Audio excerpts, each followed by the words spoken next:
세상만사 요지경 속이다를 시청해주시는 여러분, 오늘도 재밌는 사연으로 즐거운 시간 보내세요. 살인자가 되는 건 순간이었습니다. 하지만 그 사실을 깨닫는 데는 10년이 걸렸죠. 재판장의 에어컨 바람이 얼굴을 스쳤지만 장만석의 이마에서는 식은땀이 계속해서 흘러내렸습니다. 수갑에 묶인 손목이 떨리고 있었어요.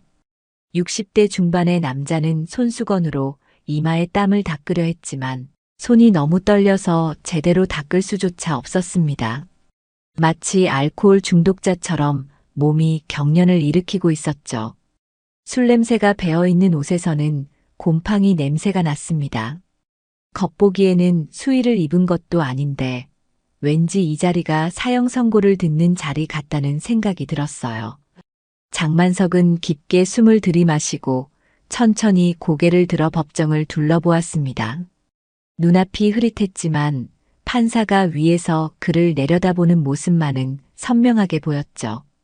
피고인 장만석 씨, 판사의 목소리가 법정에 울려 퍼졌습니다.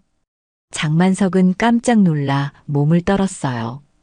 폭행죄, 절도죄, 주치소란 등 다수의 혐의로 기소되어 이 자리에 섰습니다. 장만석은 고개를 숙였습니다. 눈을 질끈 감았어요.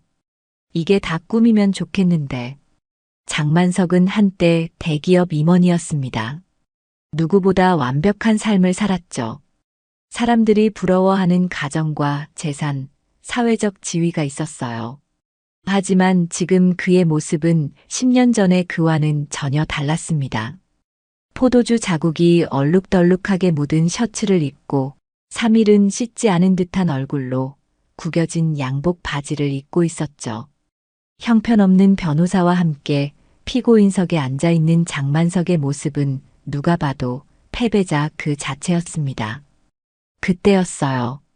갑자기 법정 뒤쪽에서 문이 열리는 소리가 들렸습니다. 장만석은 자신도 모르게 뒤를 돌아보았어요. 느린 동작으로 한 여인이 법정 안으로 들어서고 있었습니다. 하얀 블라우스에 단정한 머리를 한 중년 여성이었죠. 장만석의 심장이 멈추는 것 같았습니다. 숨을 쉴 수 없었어요. 온몸이 얼어붙었습니다. 그녀를 장만석은 이 세상에서 죽었다고 믿었습니다. 아니, 정확히는 자신이 죽게 만들었다고 생각했던 그 여자였죠. 윤자. 장만석의 입에서 작은 신음이 새어나왔습니다. 윤자는 천천히 법정을 가로질러 증인석으로 향했어요. 50대 후반의 나이였지만 여전히 단정하고 품이 있는 모습이었습니다.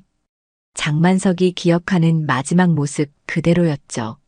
시간이 멈춘 것처럼 장만석은 그대로 주저앉고 말았습니다. 다리에 힘이 빠져 의자에서 미끄러져 내려갔어요.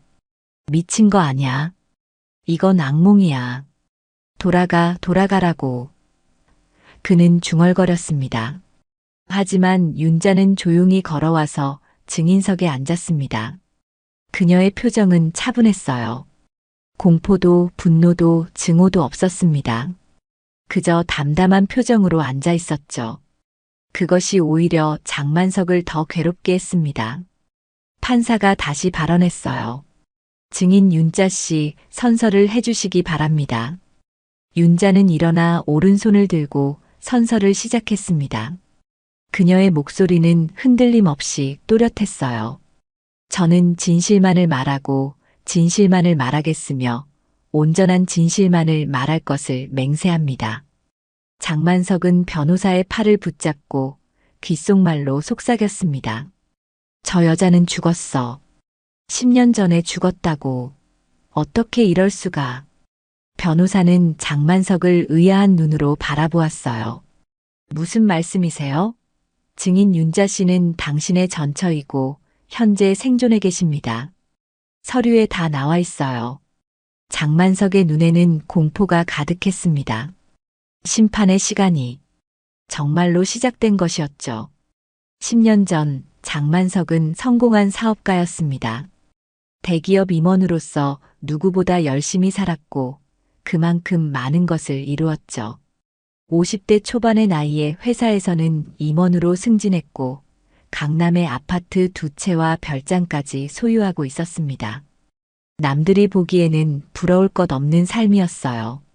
하지만 장만석은 지루했습니다. 일에 미쳐 살았던 나날들, 가족보다는 회사를 위해 모든 시간을 바쳤던 세월. 그는 어느 순간부터 진정한 행복이 무엇인지 의문이 들기 시작했어요. 그러던 어느 날 장만석은 회사 신입사원 김미나를 만났습니다. 28살 장만석보다 20살이나 어린 여자였죠. 처음에는 단순한 호감이었습니다. 미나가 상사의 말에 귀를 기울이고 그의 농담에 웃어주는 것이 좋았어요. 점심을 같이 먹고 때로는 야근 후 저녁을 함께하는 날이 늘어났습니다. 장만석은 자신이 사랑에 빠졌다고 착각했습니다. 그때는 그렇게 믿었으니까요. 집에 들어가기 싫어졌고 아내 윤자와의 대화는 점점 줄어들었습니다. 윤자도 달라지기 시작했어요. 늦게 들어오는 남편을 의심하는 눈빛, 옷에 배인 향수 냄새를 맡고 물어보는 질문들. 장만석은 귀찮아졌습니다. 하지만 윤자는 똑똑한 여자였습니다. 변호사 출신인 그녀는 남편의 행동 변화를 놓치지 않았어요. 그녀의 날카로운 눈은 모든 것을 꿰뚫어 보았습니다. 외도하는 거야? 어느 날 밤 윤자가 물었습니다. 장만석은 부인했지만 윤자는 이미 증거를 쥐고 있었어요. 호텔 영수증, 선물 구매 내역, 통화 기록. 윤자는 모든 것을 다 알고 있었습니다. 이혼하자. 윤자가 말했습니다. 내 몫의 재산도 당연히 가져갈 거야. 그 말은 곧 내 재산의 절반이 날아간다는 의미였습니다. 장만석이 그토록 열심히 모은 돈과 재산의 절반. 그는 받아들일 수 없었어요. 이혼은 안 돼. 죽는 게 낫지. 장만석은 그렇게 생각했습니다. 그리고 곧 그의 머릿속에 끔찍한 생각이 스쳐갔어요. 그녀를 없애는 게 낫다. 장만석은 악마와 손을 잡았습니다. 인터넷을 통해 불법 사이트에 접속했고 어둠의 세계와 연결되었죠. 그곳에서 그는 해결사라는 사람들을 만났습니다. 돈을 주고 문제를 해결해주는 사람들이었어요. 계획은 간단했습니다. 필리핀으로 가족여행을 떠난다. 그곳에서 납치를 가장의 실종으로 만들자. 지저분한 돈을 받는 놈들과 손잡고 그들이 모든 일을 처리하게 하자. 완벽한 계획이었어요. 여보, 우리 좀 쉬었다 오자. 장만석이 윤자에게 제안했습니다. 필리핀 세부로 가족여행 어때? 도윤이도 데리고 가고. 윤자는 의아해했습니다. 남편이 갑자기 가족여행을 제안하는 것이 이상했어요. 하지만 그녀는 결국 동의했습니다. 혹시나 남편이 마음을 돌이켜 가정으로 돌아오는 것은 아닐까 하는 작은 희망이 있었기 때문이죠. 필리핀 세부에 도착한 첫날, 장만석은 아내와 아들에게 말했습니다. 내일은 스쿠버 다이빙 체험을 해보자. 내가 이미 예약해뒀어. 다음 날 아침 그들은 배를 타고 바다로 나갔습니다. 장만석은 계속해서 시계를 확인했어요. 정오가 되자 갑자기 한 무리의 남자들이 그들의 배에 접근했습니다. 장만석은 심장이 빠르게 뛰는 것을 느꼈어요. 계획대로 진행되고 있었습니다. 하지만 이상했습니다. 남자들이 윤자뿐만 아니라 도윤이까지 데려가려 했어요. 이건 계획에 없던 일이었습니다. 야, 약속과 다르잖아.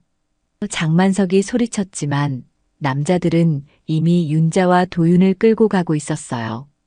그 순간 장만석은 자신이 무엇을 하고 있는지 깨달았습니다. 아내를 해치려고 했던 자신의 모습에 소름이 돋았어요. 하지만 이미 늦었습니다. 모든 건 계획대로였고 그녀는 사라졌습니다. 그리고 나에겐 유산과 젊은 여자 미나가 남았죠. 하지만 그 이후 장만석의 꿈에는 매일 밤 윤자가 찾아왔습니다. 그녀의 슬픈 눈빛, 배신당한 표정이 잠을 이루지 못하게 했어요. 장만석은 자신이 저지른 일의 무게를 느끼기 시작했습니다. 법정은 긴장감으로 가득 찼습니다. 증인석에 앉은 윤자의 표정은 여전히 담담했어요. 장만석은 그녀를 바라볼 용기조차 없었습니다. 고개를 숙인 채 바닥만 응시했죠. 검사가 자리에서 일어나 윤자에게 물었습니다. 증인은 피고인 장만석과 어떤 관계입니까? 윤자는 차분한 목소리로 대답했어요. 전 남편입니다. 10년 전에 이혼했습니다. 10년 전 필리핀 세부에서 있었던 일에 대해 말씀해 주시겠습니까? 윤자는 깊게 숨을 들이마셨습니다. 잠시 침묵이 흘렀어요. 그리고 그녀가 입을 열었습니다. 그날 저는 남편이 제 목숨을 노린다는 걸 알고 있었습니다. 법정이 술렁였습니다. 장만석은 고개를 번쩍 들었어요. 어떻게 알고 있었다는 거지? 윤자는 계속해서 말했습니다. 남편의 이메일과 통화 기록을 확인했어요. 필리핀 현지 범죄 조직과 연락한 내용도 봤고요. 하지만 저는 확실히 알고 싶었습니다. 정말로 제 남편이 20해 넘게 함께 살아온 사람이 저를 죽이려 한다는 게 사실인지. 장만석은 온몸이 얼어붙는 느낌이었습니다. 모든 것이 들통났다는 사실에 충격을 받았어요. 윤자의 증언은 계속되었습니다. 그날 바다에서 남자들이 저와 아들을 끌고 갔을 때 저는 이미 대비하고 있었어요. 하지만 그때였습니다. 방청석에서 한 젊은 남성이 자리에서 일어났어요. 30대 초반으로 보이는 그 남자는 장만석의 아들 도윤이었습니다. 장만석은 아들을 바라보았습니다. 도윤은 아버지를 외면한 채 앞만 보고 있었어요. 도윤아.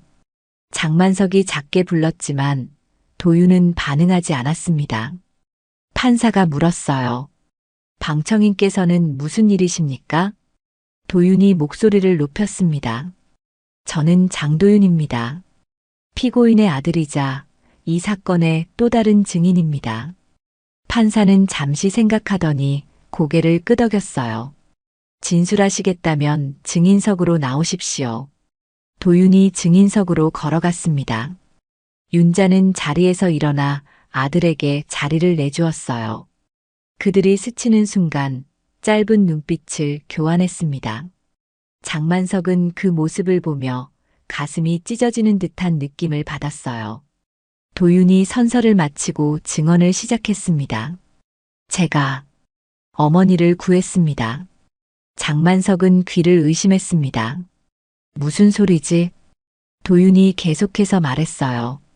10년 전 저는 18살이었습니다. 아버지의 이상한 행동이 의심스러워 그의 휴대폰과 이메일을 몰래 확인했어요. 그리고 충격적인 계획을 발견했습니다. 처음에는 믿을 수 없었어요. 제 아버지가 어머니를, 제 친어머니를 해치려 한다니. 도윤의 목소리가 떨렸습니다. 그는 잠시 말을 멈추고 깊게 숨을 들이마셨어요. 저는 어머니에게 모든 것을 알렸습니다. 우리는 아버지 모르게 계획을 세웠어요. 필리핀까지 몰래 따라갔고 현지 경찰의 도움을 받아 범인들로부터 어머니를 보호했습니다. 장만석은 충격에 휩싸였습니다. 아들이 모든 것을 알고 있었다니. 그리고 자신의 계획을 무산시켰다니.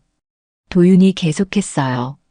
하지만 우리는 아버지에게 알리지 않기로 했습니다. 아버지가 인간성을 잃어가는 걸 더는 볼 수 없었기에 어머니를 숨겼습니다. 아버지가 진정으로 후회하고 변화할 시간을 주고 싶었어요. 법정은 침묵에 휩싸였습니다. 모두가 도윤의 말에 충격을 받은 듯 했어요.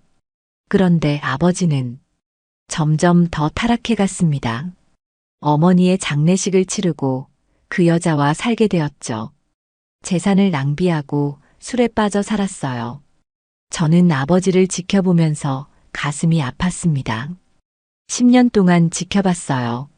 하지만 이제는 더 이상 볼 수 없었습니다. 장만석은 얼어붙었습니다. 모든 것이 내가 가장 믿었던 아들 손에 의해 법정에 세워진 거였던 겁니다.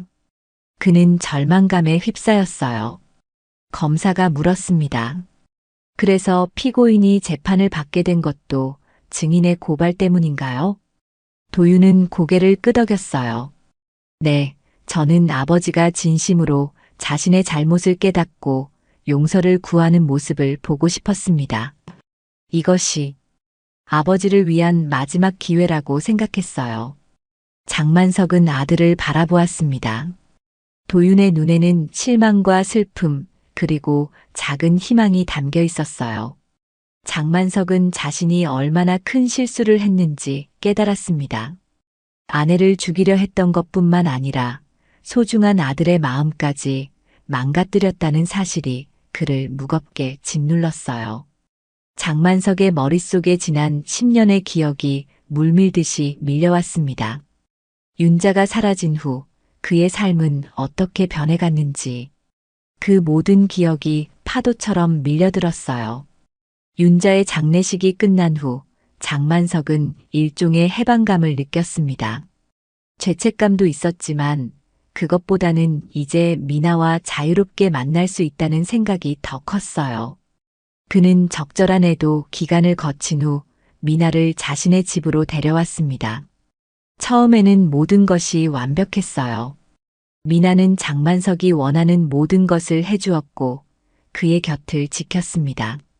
하지만 시간이 지나면서 변화가 찾아왔어요. 미나는 점점 더 많은 것을 요구하기 시작했습니다. 오빠, 이 명품백 너무 예쁘지 않아? 내일 사줄 거지? 미나의 요구는 끝이 없었어요. 장만석은 처음에는 기꺼이 그녀의 요구를 들어주었습니다. 명품 가방, 보석, 고급 의류. 돈은 충분했으니까요. 하지만 미나의 요구는 점점 더 커져갔습니다. 오빠, 나 이 아파트 너무 마음에 들어. 내 이름으로 사주면 안 돼? 미나가 어느 날 말했어요. 장만석은 망설였습니다. 하지만 결국 그녀의 요구를 들어주었어요.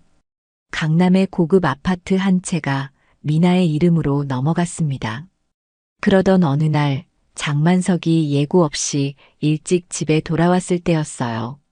그는 집 안에서 들려오는 미나의 웃음소리를 들었습니다. 하지만 그것은 미나만의 웃음소리가 아니었어요. 남자의 목소리도 함께였죠. 장만석은 조용히 문을 열었습니다. 그리고 충격적인 광경을 목격했어요. 미나는 젊은 남자와 함께 있었고 두 사람은 매우 친밀한 모습이었습니다. 미나야, 이게 무슨... 장만석이 물었어요. 미나는 놀란 듯 했지만 곧 태연한 표정을 지었습니다.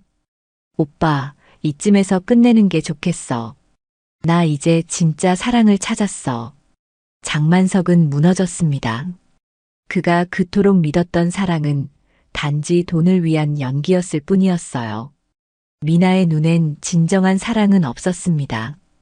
오직 돈과 물질뿐이었죠. 내가 내 모든 걸 망쳤어. 장만석이 중얼거렸지만 미나는 이미 자신의 짐을 싸고 있었어요. 오빠가 망친 거야. 자기 아내를 해치려고 했잖아. 난 그저 그 틈을 이용했을 뿐이야. 미나의 말은 장만석의 가슴에 비수가 되어 꽂혔습니다. 결국 미나는 떠났습니다. 그녀가 가져간 것은 장만석의 재산뿐만 아니라 그의 마지막 자존심까지였어요. 그 후 장만석은 나락으로 떨어졌습니다. 술에 의존하기 시작했고 회사에서의 실수도 잦아졌어요. 결국 그는 회사에서 해고되었고 남은 재산도 빠르게 줄어들었습니다.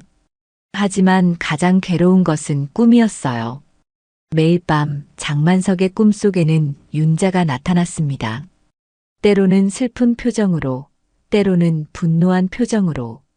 그녀는 장만석을 쫓아다녔습니다. 미안해.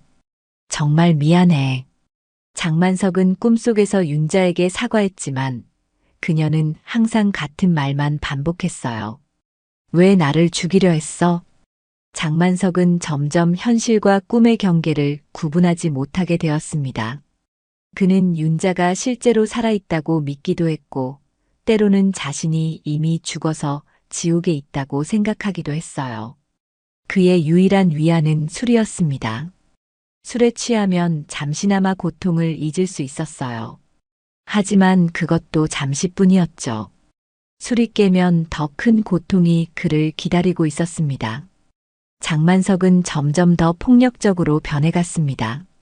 사소한 일에도 화를 내고 술에 취해 행인들에게 시비를 걸기도 했어요. 경찰서에 끌려가는 일이 잦아졌고 그때마다 아들 도윤이 와서 그를 데려갔습니다. 아버지, 이러지 마세요. 도윤은 항상 슬픈 눈으로 아버지를 바라보았어요. 하지만 장만석은 아들의 마음도 이해하지 못했습니다. 도윤은 끝까지 아버지 곁을 지켰습니다. 장만석이 술에 취해 길바닥에 쓰러져 있을 때도, 경찰서에 붙잡혀 있을 때도 도윤은 항상 그를 찾아와 집으로 데려갔어요. 하지만 장만석은 그런 아들의 마음을 이해하지 못했습니다. 오히려 도윤이 자신을 감시하고 있다고 느꼈죠. 내가 뭘 알아? 내가 얼마나 고통받고 있는지. 장만석은 종종 도윤에게 소리쳤습니다. 도윤은 그저 묵묵히 아버지의 분노를 받아들였어요. 그리고 언제나 같은 말을 했습니다. 언젠가는 아버지가 모든 것을 깨닫게 될 거예요. 장만석은 그 말의 의미를 이해하지 못했습니다. 아무리 돈을 쌓아도 그의 마음은 지옥이었어요. 모든 것을 잃고 오직 고통만 남은 그의 삶에서 유일한 탈출구는 술뿐이었습니다. 하지만 이제 법정에서 도윤의 증언을 들으며 장만석은 마침내 그 말의 의미를 깨달았습니다. 자신이 10년 동안 얼마나 큰 착각 속에 살아왔는지, 그리고 얼마나 많은 것을 잃었는지. 법정은 완전한 침묵에 휩싸였습니다. 도윤의 증언이 끝나고 장만석은 자리에서 일어나 떨리는 목소리로 말했어요. 재판장님, 제가 말해도 될까요? 판사는 잠시 망설이더니 고개를 끄덕였습니다. 피고인의 진술을 듣겠습니다. 장만석은 천천히 걸어 나와 증인석 앞에 섰습니다. 그의 다리는 여전히 떨리고 있었어요. 그는 깊게 숨을 들이마시고 법정을 둘러보았습니다. 모두가 그를 주시하고 있었죠. 윤자도 도윤도 검사도 방청객들도. 저는 장만석의 목소리가 떨렸습니다. 모든 것을 인정합니다. 법정이 다시 술렁였어요. 장만석은 떨리는 손으로 이마에 땀을 닦았습니다. 10년 전 저는 아내 윤자를 그는 말을 잇지 못했습니다. 목이 메어 더 이상 말을 할 수 없었어요. 장만석은 법정에서 무릎을 꿇었습니다. 울지 않겠다고 다짐했지만 눈물이 터져 나왔어요. 내가 미쳤었다. 윤자야. 미안하다. 미안하다. 죽어 마땅한 놈이야. 그의 눈물은 멈추지 않았습니다. 10년 동안 쌓아온 후회와 죄책감이 한꺼번에 터져 나온 것 같았어요. 저는 욕심 때문에, 돈 때문에 가족을 해치려 했습니다. 제 아내를, 제가 사랑해야 할 사람을, 장만석은 말을 이어가지 못했습니다. 그는 고개를 들어 윤자를 바라보았어요. 윤자의 눈에도 눈물이 맺혀 있었습니다. 하지만 그것은 슬픔의 눈물이 아니라 오랜 시간 참아왔던 감정이 마침내 해소되는 눈물 같았어요. 윤자야. 장만석이 다시 불렀습니다. 내가 정말로 살아있었다니. 난 매일 밤 너를 꿈에서 봤어. 내가 나를 쫓아다녔지. 그게 환상이 아니었구나. 윤자는 말없이 그를 바라보았습니다. 그녀의 눈에는 더 이상 증오나 분노가 없었어요. 그저 깊은 상처와 함께 어쩌면 작은 연민이 있었을지도 모릅니다. 장만석은 도윤을 바라보았어요.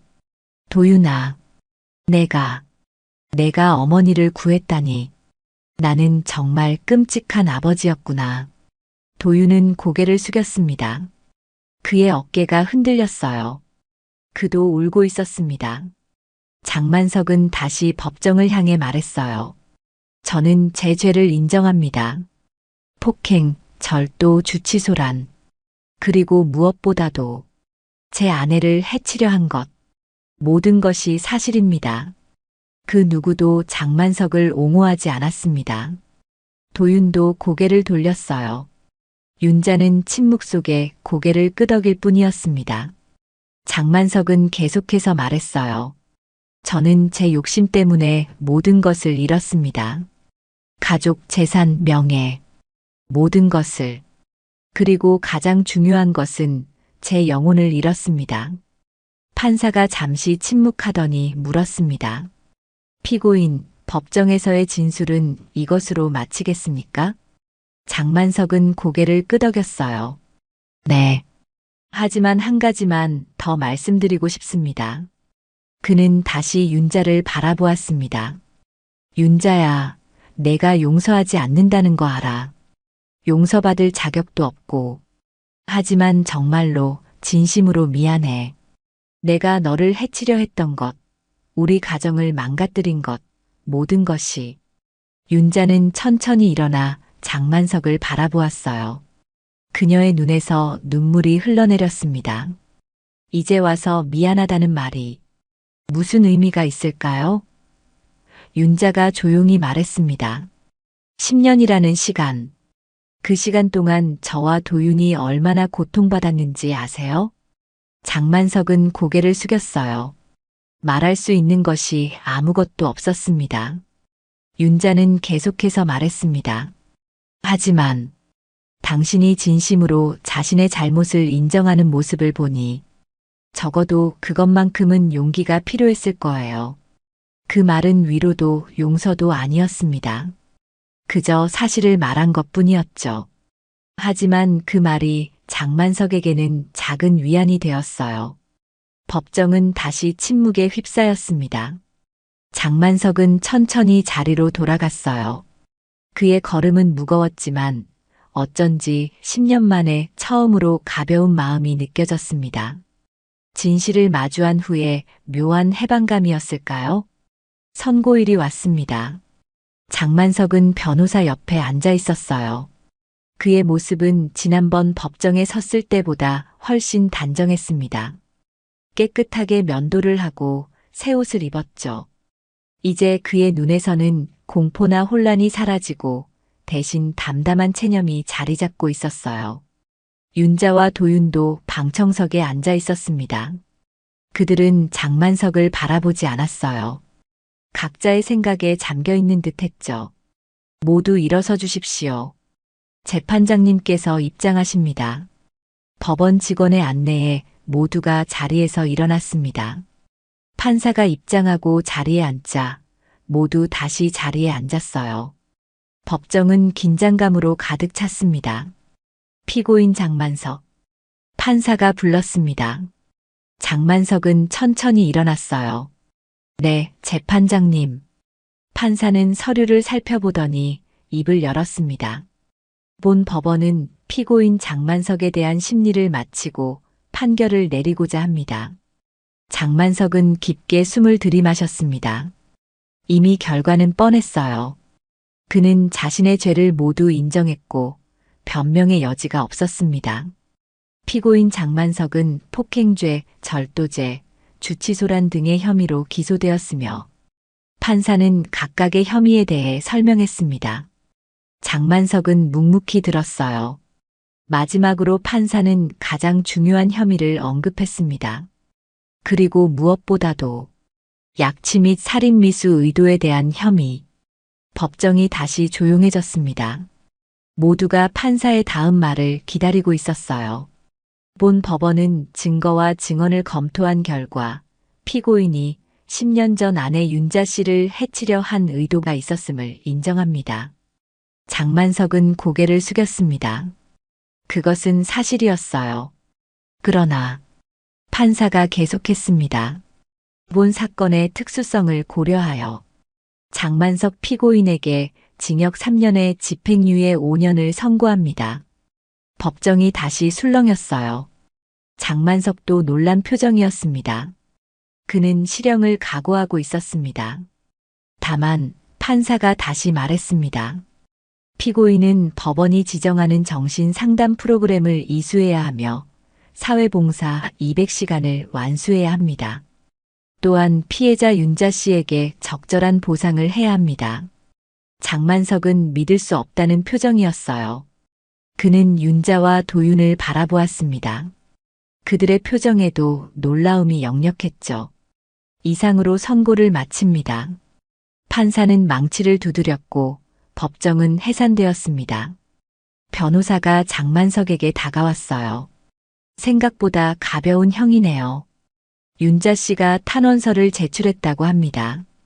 뭐라고요? 장만석은 놀라움을 감추지 못했습니다.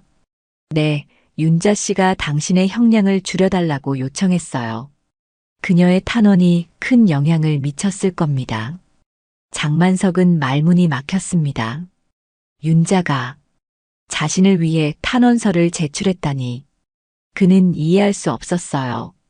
법정이 텅 빈 후 장만석은 천천히 밖으로 나왔습니다. 법원 복도에서 그는 윤자와 도윤이 서 있는 것을 보았어요. 그들은 장만석을 기다리고 있었습니다. 장만석은 조심스럽게 그들에게 다가갔어요. 윤자, 도윤아. 도윤은 여전히 아버지를 바라보지 않았지만 윤자는 장만석을 똑바로 쳐다보았습니다. 왜 그런 일을 한 거야? 장만석이 물었어요. 내가 너에게 한 일을 생각하면. 윤자는 천천히 대답했습니다. 당신이 감옥에 가는 것이 저에게 무슨 도움이 될까요? 복수? 만족감? 그런 것들은 저에게 아무런 의미가 없어요. 장만석은 고개를 숙였습니다. 윤자의 말이 그의 가슴을 찔렀어요.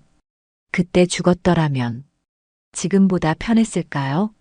당신은 벌써 지옥을 살고 있었잖아요. 윤자의 말이 장만석의 머릿속에 맴돌았습니다.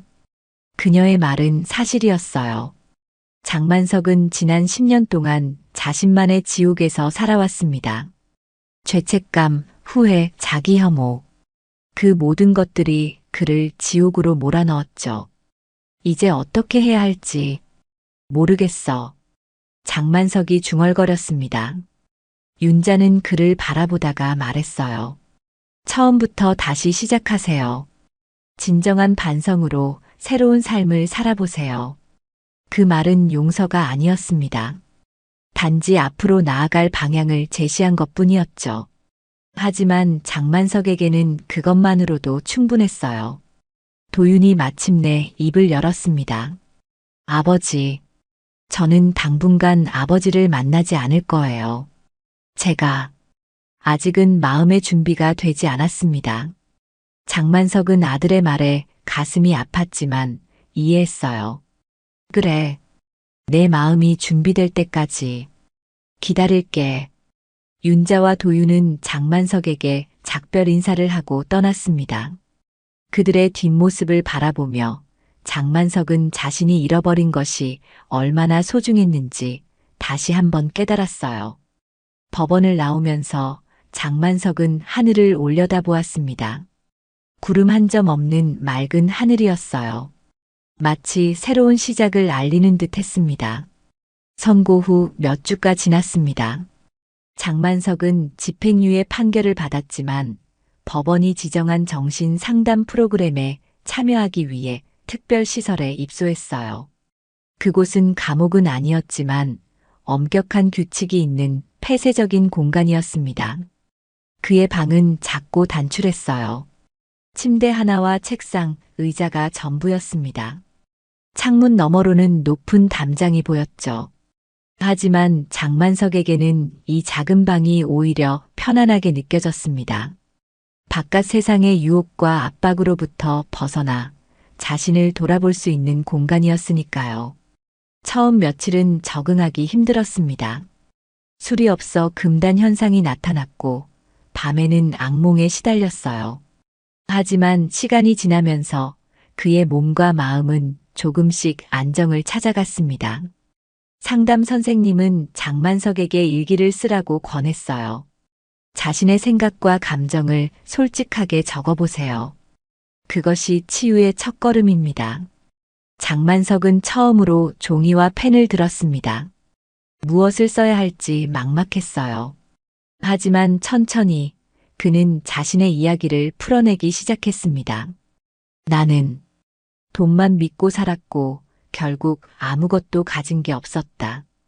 그 한 문장으로 시작된 그의 일기는 점점 더 많은 이야기로 채워졌어요. 자신이 어떻게 잘못된 선택을 했는지, 왜 그런 선택을 했는지, 그리고 그 결과로 어떤 고통을 겪었는지, 모든 것을 솔직하게 적었습니다. 사랑이라고 믿었던 것은 사랑이 아니었다. 그저 내 인생의 가장 비싼 착각이었다는 걸 장만석은 이제 와서야 깨달았습니다. 미나에 대한 감정은 진정한 사랑이 아니었어요. 그저 중년의 위기에서 느낀 허무함을 채우기 위한 도피처였을 뿐이죠. 진짜 사랑은 윤자와 함께했던 시간, 도윤이 태어났을 때 느꼈던 기쁨, 가족과 함께했던 평범한 일상 속에 있었습니다. 일주일에 2번 장만석은 그룹 상담에 참여했어요. 그곳에서 그는 자신과 비슷한 상황에 처한 사람들을 만났습니다. 각자의 이야기가 달랐지만 그들 모두는 자신의 잘못된 선택으로 인해 고통받고 있었죠. 저는 제 아내를 해치려 했어요. 처음으로 그룹 앞에서 자신의 이야기를 했을 때 장만석의 목소리는 떨렸습니다. 돈 때문에, 욕심 때문에. 놀랍게도 아무도 그를 비난하지 않았어요. 그들은 그저 고개를 끄덕이며 경청했습니다. 같은 고통을 공유하는 사람들이었으니까요. 시간이 지나면서 장만석은 조금씩 변화하기 시작했습니다. 그의 눈빛이 달라졌어요. 이전에 혼란스럽고 공허한 눈빛 대신 이제는 맑고 진지한 눈빛을 가지게 되었습니다. 상담 선생님은 그 변화를 알아차렸어요. 많이 달라지셨네요, 장 선생님. 네, 저도 느껴요. 이제 좀 편안해졌어요. 장만석이 대답했습니다. 무엇이 당신을 편안하게 만들었나요? 장만석은 잠시 생각하더니 대답했어요. 진실을 인정하는 것, 그리고 더 이상 도망치지 않는 것. 선생님은 미소 지었습니다. 그것이 바로 치유의 시작입니다. 어느 날 장만석은 윤자와 도윤에게 편지를 쓰기로 결심했어요. 무슨 말을 해야 할지 고민했지만 결국 가장 솔직한 마음을 담기로 했습니다. 윤자에게 오랜만에 편지를 씁니다. 이렇게 정식으로 글을 쓰는 것도 몇십 년 만인 것 같네요. 먼저 당신에게 정말 미안하다는 말을 전하고 싶습니다. 내가 저지른 일은 용서받을 수 없는 것이라는 걸 알아요. 하지만 그래도 이 마음만은 전하고 싶었습니다. 당신이 탄원서를 제출했다는 이야기를 들었습니다. 왜 그랬는지 여전히 이해할 수 없지만 그 마음만큼은 정말 감사하게 생각합니다. 요즘 저는 많은 생각을 하고 있어요. 우리가 함께했던 시간들, 도윤이가 태어났을 때의 기쁨, 가족과 함께했던 소소한 일상들. 그 모든 것이 얼마나 소중했는지 이제야 깨닫고 있습니다. 당신에게 더 이상 어떤 것도 바라지 않아요. 다만 언젠가 당신이 정말로 행복해지길 바랍니다. 당신이 받았던 상처가 치유되고 새로운 삶을 살 수 있기를. 진심으로 장만석 드림. 편지를 쓰고 난 후 장만석은 도윤에게도 편지를 썼어요. 아들에게 하고 싶은 말이 너무 많았지만 가장 중요한 것만 담기로 했습니다. 도윤아, 아버지란 이름으로 이렇게 편지를 쓰는 것이 참 부끄럽구나. 내가 어머니를 구했다는 사실을 알고 나는 정말 충격을 받았다. 하지만 동시에 내가 그런 용기를 가졌다는 것이 자랑스럽기도 하다. 아버지는 이제야 깨달았다. 진정한 부는 돈이 아니라 가족이었다는 것을. 그리고 그 소중한 것을 내 손으로 망가뜨렸다는 것을. 내가 지금은 아버지를 만나고 싶지 않다고 했지. 그 마음 충분히 이해한다. 언제든 내가 준비될 때 그때 만나자. 그때까지 아버지는 조금이라도 더 나은 사람이 되기 위해 노력할게. 사랑한다, 아들아. 아버지가 편지를 보낸 후 장만석은 답장을 기대하지 않았습니다.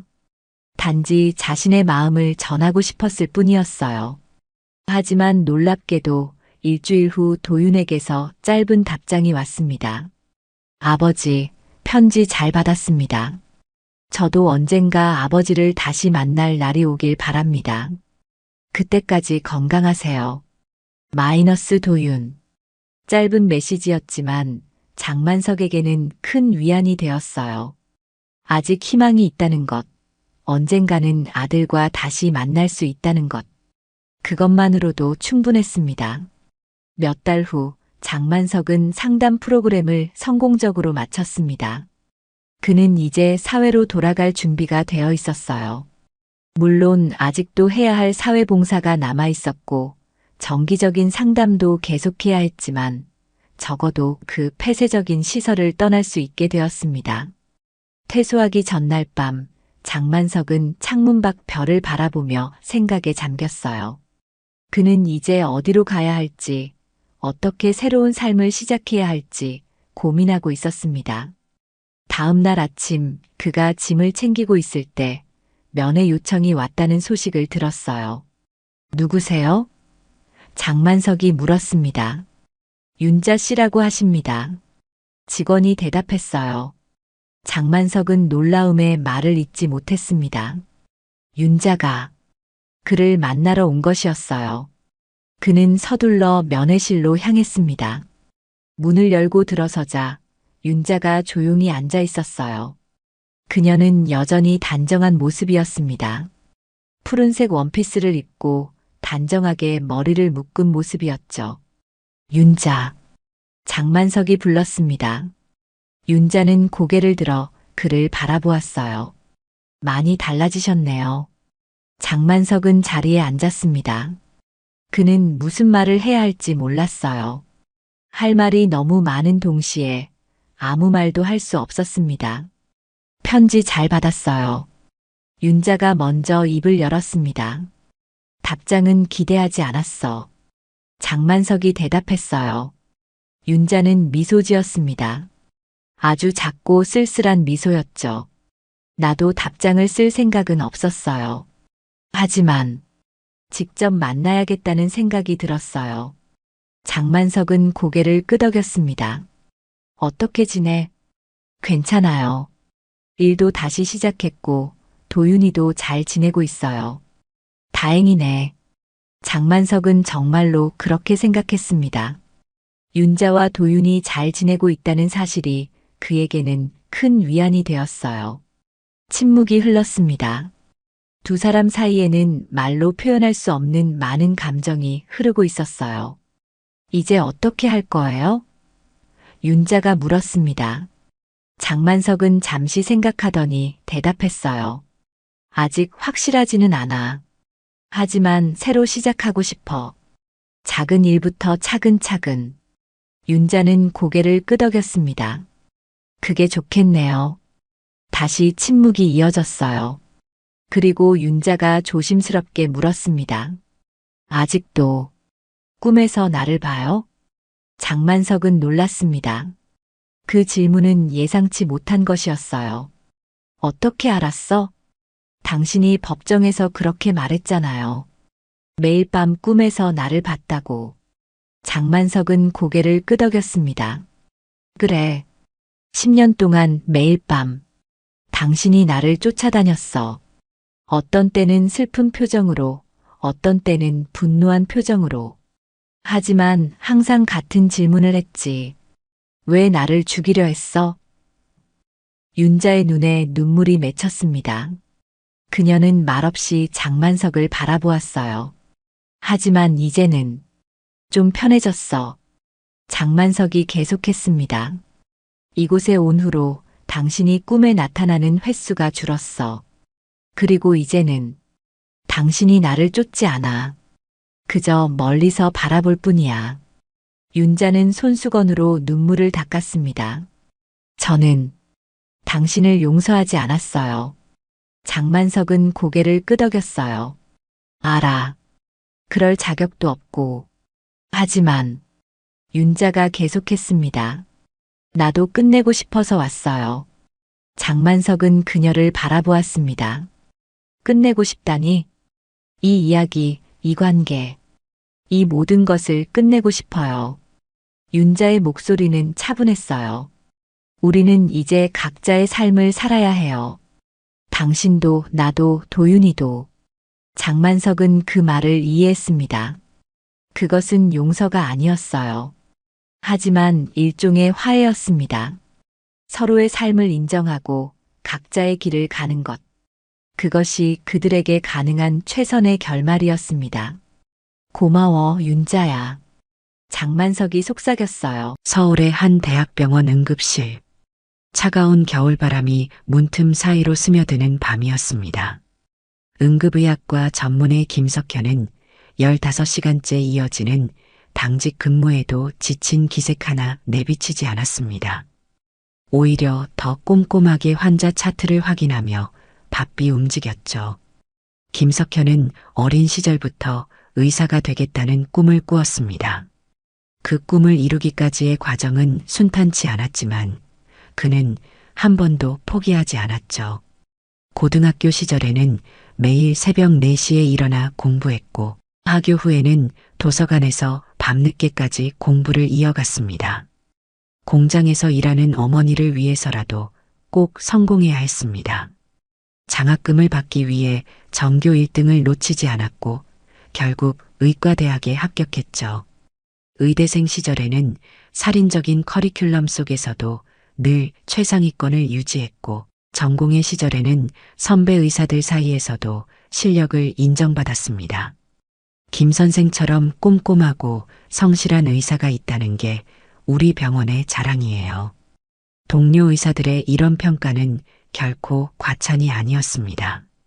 김석현은 응급실에서 마주치는 모든 환자를 자신의 가족처럼 여겼고 그들의 고통에 깊이 공감했죠.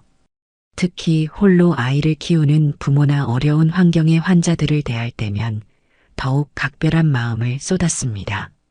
새벽 2시를 알리는 시계 소리가 울리던 그때 응급실 문이 거칠게 열렸습니다. 구급대원들이 한 노숙자를 실은 들것을 급하게 밀고 들어왔죠. 온몸에서 술냄새가 진동하는 노인은 너덜너덜한 외투를 걸친 채 의식을 잃은 상태였습니다. 또 이분이네요. 이번엔 어디서 쓰러지셨대요? 간호사 한 명이 무심한 목소리로 물었습니다. 길거리에서 발견됐어요. 체온이 너무 낮아서 저체온증 위험도 있습니다. 구급대원의 답변이 들려왔죠. 그때였습니다. 다른 응급 환자들 사이를 오가며 바쁘게 움직이던 김석현이 우연히 노숙자의 얼굴을 확인한 순간 그의 발걸음이 멈춰섰습니다. 온몸에 피가 얼어붙는 것 같았고 심장이 터질 듯이 뛰기 시작했죠. 떨리는 손으로 진료 차트를 확인했습니다. 김태식 67살. 26년 전 9살이었던 자신을 버리고 떠나온 그 남자 아버지였습니다. 순간 김석현의 머릿속이 하얘졌고 귀에서는 윙윙거리는 소리가 들렸습니다. 어린 시절의 기억들이 주마등처럼 스쳐 지나갔고 그때의 공포와 슬픔이 마치 어제 일처럼 생생하게 되살아났죠. 선생님 괜찮으세요? 옆에 있던 간호사의 목소리에 김석현은 정신을 차렸습니다. 네, 괜찮습니다. 김석현은 간신히 대답했지만 목소리는 여전히 떨리고 있었습니다. 응급실은 여전히 바쁘게 돌아가고 있었죠. 환자들의 신음소리, 의료진들의 발걸음소리, 의료기기들의 알람소리가 뒤섞여 들려왔습니다. 하지만 김석현의 귓가에는 그 어떤 소리도 들리지 않는 것만 같았습니다. 눈앞에 이 남자, 한때는 자신의 아버지였던 이 사람을 어떻게 해야 할지 망설였습니다. 의사로서의 사명감과 아들로서의 복잡한 감정이 뒤엉켰고 그 사이에서 김석현은 깊은 혼란에 빠졌죠. 시간은 계속해서 흘러갔고 응급실의 소음은 점점 더 멀게만 느껴졌습니다. 김석현의 시선이 김태식의 초라한 모습에 고정되어 있었습니다. 한때 당당하고 늠름했던 아버지의 모습은 온데간데 없이 사라지고 그 자리에는 앙상한 뼈만 남은 노인이 누워 있었죠. 술에 절어 퀴퀴한 냄새를 풍기는 낡은 외투, 제대로 씻지 못해 지저분해진 손톱과 머리카락, 그리고 주름진 얼굴에 깊게 패인 상처들이 지난 세월의 무게를 고스란히 보여주고 있었습니다. 환자 상태가 위중합니다. 혈압이 계속 떨어지고 있어요. 간호사의 다급한 목소리가 들려왔습니다. 김석현은 마지막으로 한 번 더 깊은 숨을 내쉰 뒤 천천히 김태식에게 다가갔습니다. 청진기를 귀에 걸고 김태식의 가슴에 대자 불규칙한 심장 소리가 들려왔죠. 알코올로 망가진 심장이 겨우 명맥만 유지하고 있는 상태였습니다. 중환자실로 옮기세요. 산소 포화도와 심전도 지속적으로 모니터링 하시고 수액은 시간당 200cc로 주입해 주세요. 김석현의 목소리는 차갑고 단호했습니다. 의사로서의 그는 지금 이 순간 최선의 판단을 내려야 했고 그것은 바로 눈앞의 환자를 살리는 것이었죠. 비록 그 환자가 자신의 아버지라 할지라도 의사로서의 사명은 변함이 없었습니다. 중환자실로 옮겨진 김태식은 천천히 의식을 되찾기 시작했습니다. 깊은 잠에서 깨어나듯 희미하게 눈을 뜨더니 흐릿한 시선으로 주변을 둘러보았죠. 그리고 마침내 김석현과 눈이 마주쳤습니다. 이봐요. 선생님, 내가 살아난 거요? 김태식의 목소리는 쉬어 있었고 말 한마디를 하는 것조차 힘들어 보였습니다. 네, 치료가 잘 됐습니다. 김석현은 최대한 담담한 목소리를 유지하려 노력했습니다. 김태식은 힘겹게 웃으며 작게 말했습니다. 우리 집에도 이런 훌륭한 의사가 있었으면 좋았을 텐데. 그 말에 김석현은 순간 숨이 멎을 듯한 기분이 들었습니다. 자신의 존재를 모르는 채 아들을 향한 후회를 담은 듯한 말에 가슴 한구석이 아파왔죠. 내 아들은 어디서 뭘 하고 있을까? 아직도 날 미워하고 있겠지. 김태식은 다시 눈을 감으며 작게 중얼거렸습니다. 김석현은 그 자리에 얼어붙은 듯 서 있었습니다. 수많은 감정이 마음속에서 소용돌이쳤고 무언가 말하고 싶은 충동이 들었지만 목구멍까지 차올랐던 말들은 끝내 입 밖으로 나오지 못했죠. 결국 김석현은 아무 말도 하지 못한 채 병실을 나왔습니다. 문 앞에서 멈춰서서 다시 한번 돌아보았지만 끝내 아버지에게 자신의 정체를 밝히지는 못했습니다.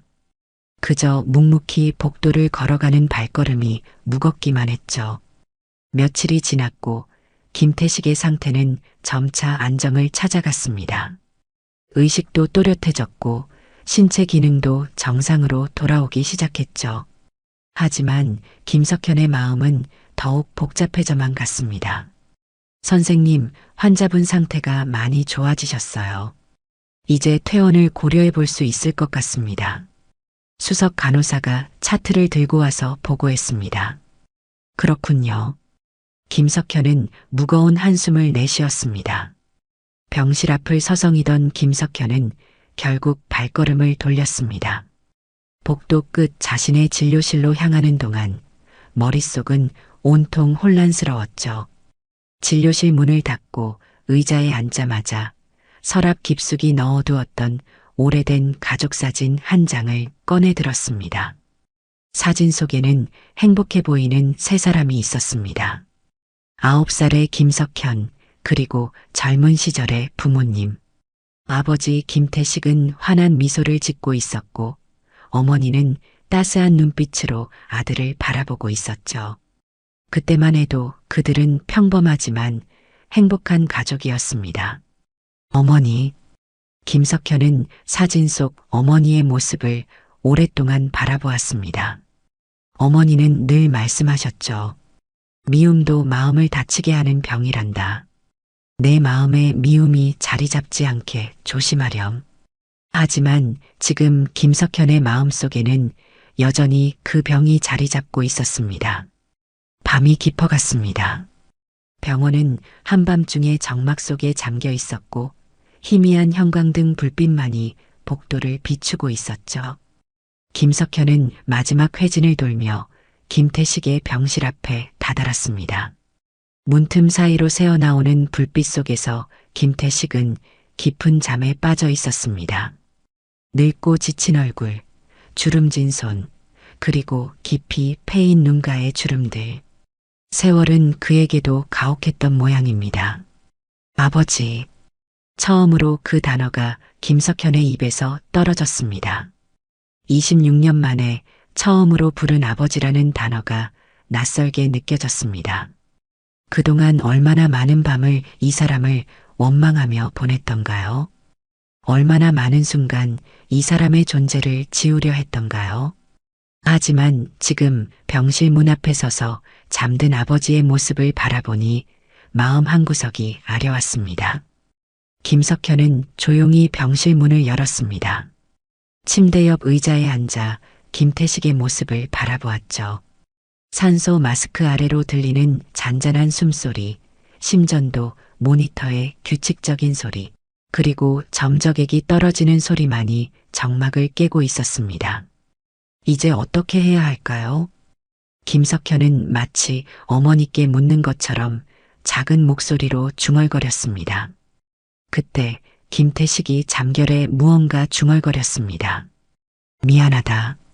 미안해. 그 한마디에 김석현의 눈시울이 붉어졌습니다. 26년 동안 듣고 싶었던 그 한마디였을까요?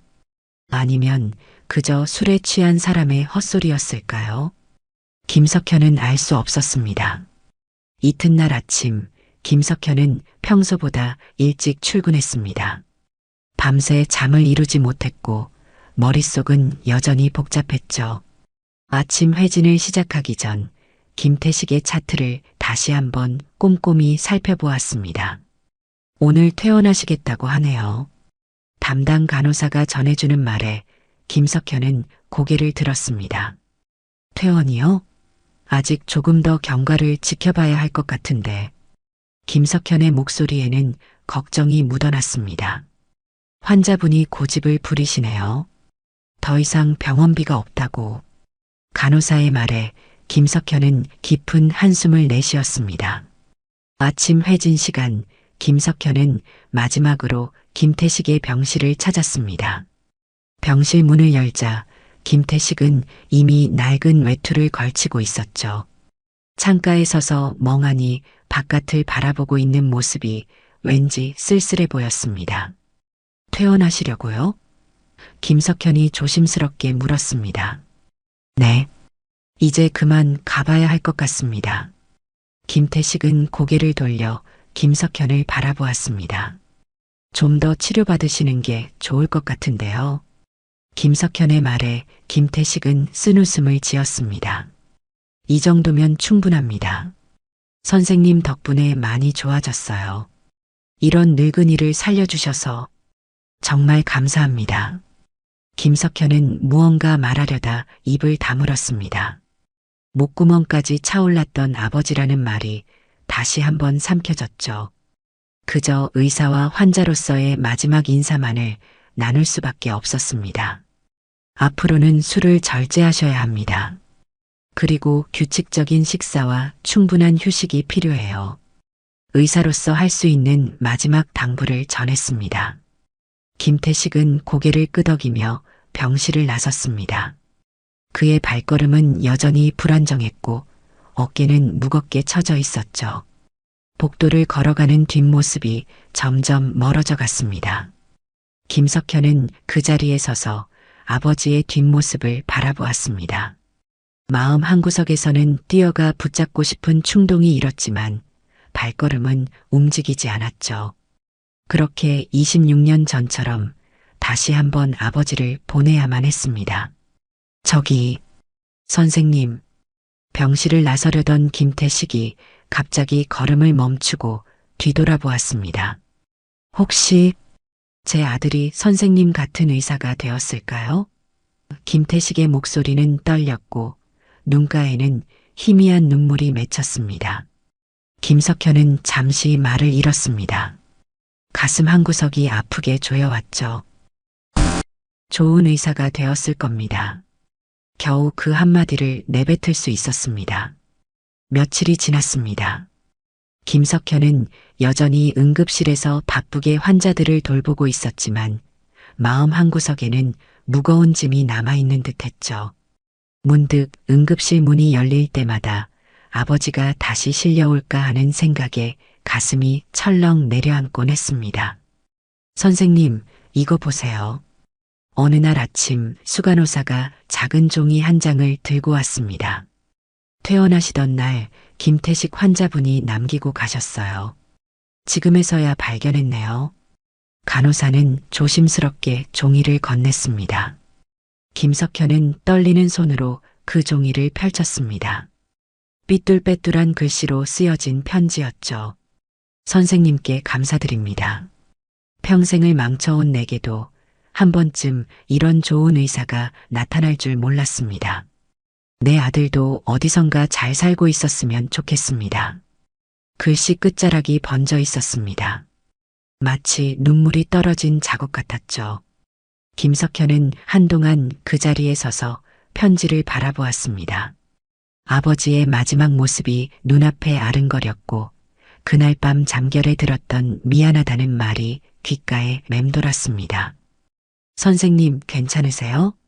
간호사가 걱정스러운 눈빛으로 물었습니다. 네, 괜찮습니다. 김석현은 힘겹게 대답했지만 목소리는 떨리고 있었습니다. 그날 밤 당직실에서 김석현은 다시 한번 그 편지를 펼쳐보았습니다. 서툴게 쓰여진 글씨들 사이로 아버지의 후회와 그리움이 고스란히 전해져 왔죠. 문득 어머니의 마지막 말씀이 떠올랐습니다. 석현아, 내 아버지를 미워하지 마라. 미움은 결국 내 마음만 아프게 할 뿐이야. 창밖으로 보이는 밤하늘에는 달이 밝게 떠 있었습니다. 같은 달을 보며 아버지는 지금 어디에서 무얼 하고 계실까? 여전히 추운 거리를 헤매고 계실까? 김석현은 깊은 한숨을 내쉬었습니다. 어머니, 저는 잘못한 걸까요? 김석현은 마치 어머니께 묻는 것처럼 작은 목소리로 중얼거렸습니다. 그때 응급실에서 호출음이 울렸습니다. 새로운 환자가 도착한 것이었죠. 김석현은 천천히 일어나 편지를 가슴 주머니에 넣었습니다. 잠시나마 아들이었던 시간을 뒤로하고 다시 의사로서의 시간으로 돌아가야 했습니다. 1년이 지났습니다. 계절이 4번 바뀌는 동안 김석현은 여전히 응급실에서 환자들을 돌보고 있었습니다. 그동안 김태식의 모습은 다시 볼 수 없었죠. 가끔 거리의 노숙자들을 마주칠 때면 발걸음을 멈추고 유심히 살펴보곤 했지만 아버지의 모습은 어디에서도 찾을 수 없었습니다. 어느 추운 겨울날 아침, 김석현은 출근길에 발걸음을 멈추었습니다. 병원 근처 작은 공원 벤치에 앉아있는 한 노인의 모습이 눈에 들어왔기 때문이었죠. 낡은 외투를 입은 노인은 김태식이 아니었지만 그 모습이 마치 아버지와 닮아 있는 것 같았습니다. 혹시 김태식이라는 분을 아시나요? 김석현은 조심스럽게 노인에게 다가가 물었습니다. 태식이요? 아, 그 사람. 노인의 눈빛이 흐려졌습니다. 작년 겨울 병원에 한번 실려갔다가 돌아온 후로는 술을 끊었다더군요. 이상하게도 매일 아침 이 공원에 와서 누군가를 기다리는 것 같았어요. 하지만 얼마 전부터 보이지 않네요. 김석현의 가슴이 덜컥 내려앉았습니다. 아버지는 매일 이곳에서 누군가를 기다리고 계셨던 걸까요? 혹시 자신을 기다리고 계셨던 걸까요? 마지막으로 보셨을 때 어떤 모습이셨나요? 김석현의 목소리가 떨렸습니다. 그날도 여기 앉아 계시더군요. 손에는 낡은 사진 한 장을 들고 눈물을 흘리시면서 노인의 말에 김석현의 눈시울이 붉어졌습니다. 그런데 며칠 전에 들었습니다. 태식 씨가 다른 도시로 떠나셨다고 하더군요. 아들을 찾아 떠난다고. 김석현은 그 자리에 한동안 서 있었습니다. 차가운 겨울바람이 뺨을 스쳐갔지만 마음속은 더욱 차갑게 얼어붙는 것만 같았죠. 아버지는 결국 자신을 찾아 떠나신 걸까요? 아니면 새로운 시작을 위해 떠나신 걸까요? 공원을 나서는 발걸음이 무거웠습니다. 하늘에서는 하얀 눈이 조용히 내리기 시작했고 김석현의 어깨 위로 하얀 눈이 쌓여갔습니다. 문득 가슴속 주머니에 넣어두었던 아버지의 편지가 만져졌죠. 다시 겨울이 찾아왔습니다. 김석현은 여전히 응급실에서 환자들의 생명을 살리는 일에 매진했습니다.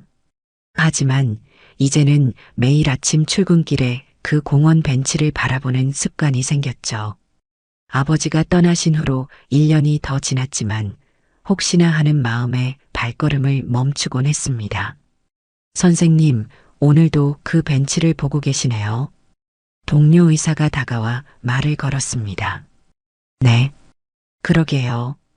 김석현은 쓴웃음을 지으며 대답했습니다. 응급실은 여전히 바쁘게 돌아갔고 환자들은 끊임없이 들어왔습니다. 그 중에는 알코올 중독으로 실려오는 노숙자들도 있었죠. 김석현은 이제 그들을 대할 때마다 조금 더 따뜻한 시선으로 바라보게 되었습니다. 어쩌면 그들 중 누군가의 아버지일지도 모른다는 생각이 들었기 때문이었죠. 어머니, 저 이제야 조금은 이해할 것 같아요.